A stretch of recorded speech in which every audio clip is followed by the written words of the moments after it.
vous n'êtes pas trompé, vous êtes bien sûr malikounafoni.net, votre web TV de référence. Fidèles abonnés, amis téléspectateurs, bienvenue dans ces flashs d'information du mardi 20 octobre 2020. C'est hier lundi 19 octobre 2020 que les élèves en classe de terminale ont regagné les salles d'examen pour les premières épreuves du baccalauréat malien, session d'octobre 2020. C'est le lycée Abdul Karim Kamara, dit Cabral de Ségou, la deuxième région que le ministre de l'Éducation nationale Doulaye Konaté a procédé au lancement des épreuves sur l'ensemble du territoire national. Quant à Madame Kadiatou Konaré, ministre de la Culture, de l'Artisanat et du Tourisme, elle a donné le coup d'envoi des épreuves au lycée Dioba Diarra de Koulikoro. Ce fut à l'inspecteur général de police Mamadou Z Sidibé, le gouverneur de la région de Kaï, d'en faire autant dans la première région, au lycée de Goukolo Konaré. Nos différentes autorités ont profité de l'occasion pour inviter les enseignants aussi bien que les candidats à faire preuve de loyauté en évitant de tremper dans la tricherie. Pour avoir agressé un douanier à son domicile, 8 policiers ont été depuis le mercredi dernier placés sous mandat de dépôt par le tribunal de la commune 3 du district de Bamako. Selon nos informations, les 8 policiers avaient procédé à un braquage au domicile du douanier. Ils lui auraient soutiré une importante somme d'argent et plusieurs biens d'une valeur de plus de 14 millions de nos francs. Après leur départ, le douanier va alors porter plainte contre X et grâce à une vidéo de surveillance, l'on peut apercevoir sans difficulté les 8 policiers braqueurs en train de commettre leur forfaiture. Qu'en sera-t-il lorsqu'on sait que, selon l'article 23 de la Charte du Conseil national pour le salut du peuple, CNSP, les membres de son organe et tous les acteurs ayant participé aux événements du 18 août 2020 jusqu'à l'investiture du président de la transition bénéficient de l'immunité? Selon nos informations, les tribunaux ne reconnaissent pas la charte du CNSP. C'est à ce titre que le juge en charge de ce dossier considère que leur acte n'est pas un élément du coup d'État et sera jugé pour agression à domicile avec des armes à la main. Car, dira-t-il comme une corroborer sa décision, que leur agression c'est à des fins personnelles et non générales. Par ailleurs, les 8 policiers accusés et placés en garde à vue disent avoir été trahis par les militaires et demandent une rectification des faits.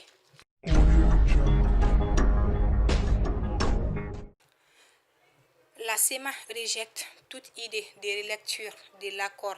En effet, malgré leur présence dans le nouveau gouvernement de transition, les mouvements armés dont la SEMA, le MNLA, le HCUA et le MAA ne veulent entendre parler d'une quelconque relecture de l'accord d'Alger recommandé lors du dialogue national inclusif. En effet, ils l'ont fait savoir dans un communiqué rendu public, tout en se félicitant de la présence de toutes les forces, dont le gouvernement de transition, la coordination des mouvements de l'Azawad, insiste sur l'application intégrale des termes consignés dans l'accord pour la paix et la réconciliation issu du processus d'Alger.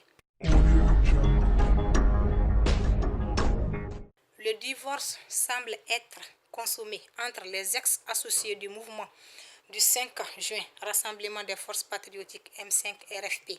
En effet, suite à des divergences d'opinion sur la formation du gouvernement et la feuille de route, la coordination des mouvements, associations et sympathisants de l'imam Mahmoud Diko, SEMAS, à travers son coordinateur Issa Kaoudim, a interdit l'accès du siège de la SEMAS aux camarades du M5 RFP. Il faut noter qu'au moment où certains membres du M5 RFP dénoncent la composition du nouveau gouvernement, de son côté, la SEMAS avec à sa tête Issa Kaoudim affiche son soutien aux autorités de la transition dans la mise en œuvre de la charte adoptée par la conférence des forces vives de la nation. Contrairement à ceux qui s'opposent, la tendance Kaoudjim l'a ouvertement fait savoir en la faveur d'une conférence de presse tenue au siège de la CEMAS. Le conférencier Issa Kaoudjim, lors de cette conférence, s'est dit favorable et prêt à accompagner les nouvelles autorités de la transition.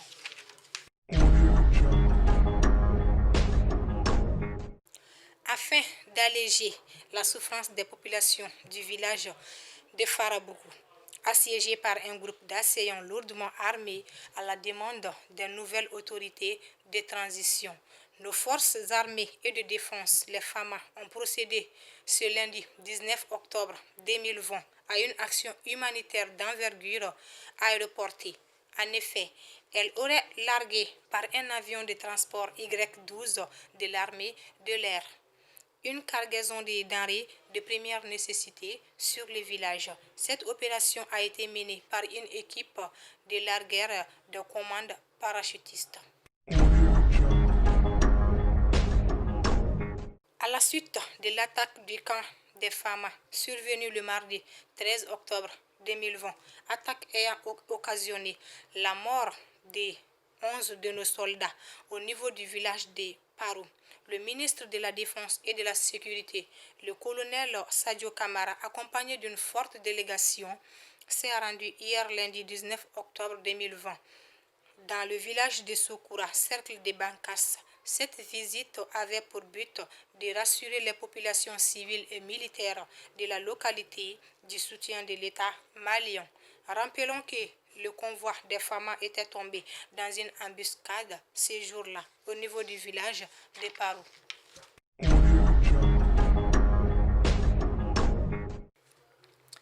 Du 16 au 18 octobre dernier, le ministre Mohamed Ould Mahmoud de l'Agriculture, de l'Élevage et de la Pêche, accompagné d'une forte délégation, a rendu une visite de terrain dans les zones de production de coton de Boukouni, Sikasso, Kadiolo et de Koutiala.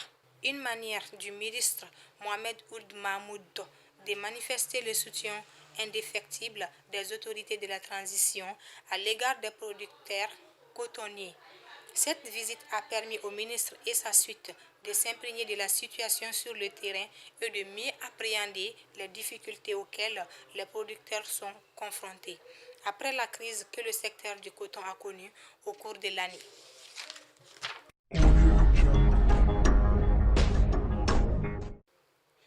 CNPM, le procès opposant Mamadou Sinsing Koulibaly à Amadou Dadje Sangaré, encore à renvoyer pour la deuxième fois. Le procès opposant le camp Mamadou Sinsing Koulibaly, candidat à sa propre succession pour la présidence du CNPM, à celui de Amadou Dadje Sangaré, a été pour la deuxième fois consécutive renvoyé au vendredi 23 octobre 2020 à partir de 15 h. Rappelons que depuis l'élection controversée, lors Assemblée générale, l'affaire avait été confiée au tribunal de grande instance de la commune 6 du district de Bamako. Mais jusqu'hier, lundi, l'on peine encore à trouver un dénouement en raison de nombreux renvois.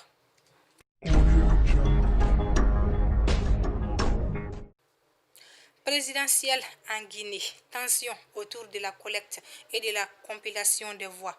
Un jour après la tenue de l'élection présidentielle en Guinée, avant la proclamation des résultats par la Commission électorale nationale indépendante, l'opposant Cellou Dalein Diallo affirme avoir gagné dès le premier tour du scrutin.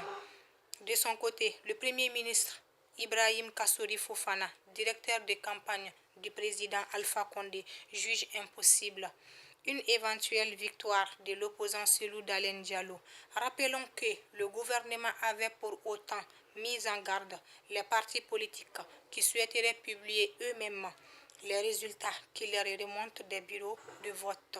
Car, avait-il dit que seule la CENI est habilitée à proclamer les résultats provisoires.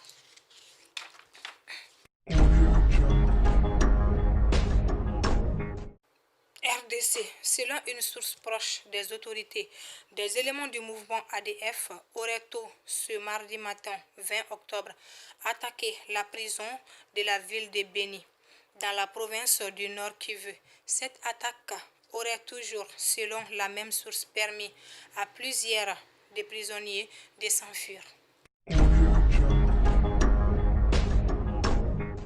Fidèles abonnés, amis téléspectateurs de malikounafoni.net, c'était Fatoumata Koulibaly, votre flash d'information du mardi 20 octobre 2020. Bonne suite des programmes sur malikounafoni.net.